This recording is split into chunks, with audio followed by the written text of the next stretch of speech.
20세기 동아시아에서 위험을 떨친 동쪽 섬나라. 2차 세계대전에서 수많은 목숨을 잃게 만든 전범 국가이면서 선진국 반열에 오른 믿기 힘든 나라 일본.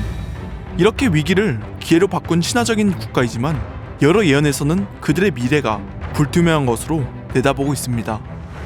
동서양의 많은 예언자들은 일본이 중국에는 침몰할 것이라 말하고 있는데 그 시점이 언제인지 어떻게 침몰하게 되는지는 자세히 설명하지 않았습니다. 그래서 이번 시간은 일본 침몰이 어떻게 이뤄지게 되는지 가늠해보는 시간을 갖겠습니다. 오늘 이야기의 바탕이 되는 예언은 한국 불교계의 유명한 승려 타노스님의 예언입니다. 아니, 타너스님의 예언입니다. 이분의 예언은 정말 방대하기 때문에 오늘은 주제에 맞는 예언만 추약해서 말씀드리겠습니다. 그는 지각과 지축 속에 있는 불기운이 북극으로 들어가 빙산을 녹이고 있다는 이야기를 하는데요. 그리고 그것이 전부 다 녹게 되면 그때 지구의 변혁이 이루어질 것이라 예고했습니다.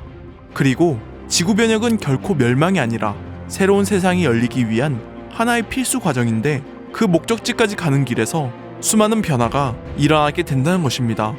그 많은 변화 중에서 일본의 영토는 3분의 2가량이 바다로 침몰하게 된다는 것이죠. 일본 동경대학교 자연과학부의 권위자 다치바나 교수는 일본 열도의 침몰 과정을 다음과 같이 밝히고 있습니다. 현재 일본의 활화산은 83개인데 이것을 냉각해주는 역할이 거미줄처럼 뻗어있는 지하수라 말하고 있습니다.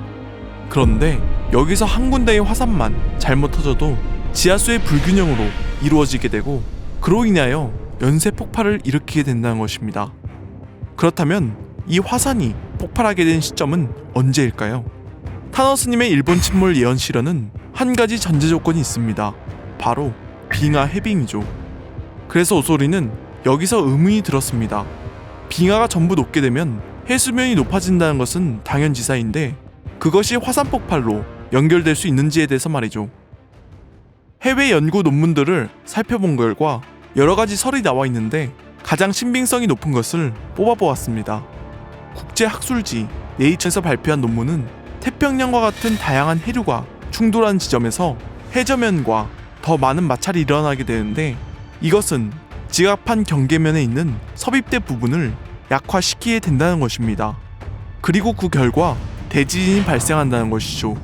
여러 가지 논문을 종합해봤을 때 해류의 속도가 빨라지면 빨라질수록 태평양의 해류 충돌은 더 강해지고 해저면이 급속도로 약화되면서 결국 지진으로 이어진다는 것을 볼 수 있는데 그 포인트에 있는 나라가 바로 일본이라는 것입니다.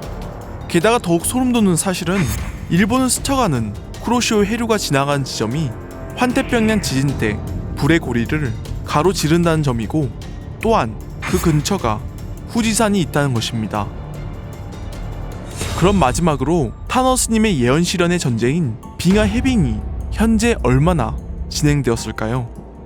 불과 몇 년 전만 하더라도 2070년에 녹는다, 2050년에 녹는다는 말을 해왔는데 지금은 20년이나 앞당겨진 2030년에 전부 녹을 것이라 전망하고 있습니다. 사실 앞에서 충격 먹을까봐 말씀 안 드린 예언이 있습니다. 바로 일본이 침몰하게 되면 그 충격파로 인해 메가톤급 쓰나미가 몰려와 동남 해안 쪽 백리의 땅이 피해를 입는다는 것인데요. 그 이야기는 다음 시간에 하겠습니다. 그럼 지금까지 시청해주셔서 감사드리고요. 앞으로 다가올 미래 이야기와 예언에 대해 궁금하신 분은 아래 나와 있는 주소로 소책자를 신청해주세요.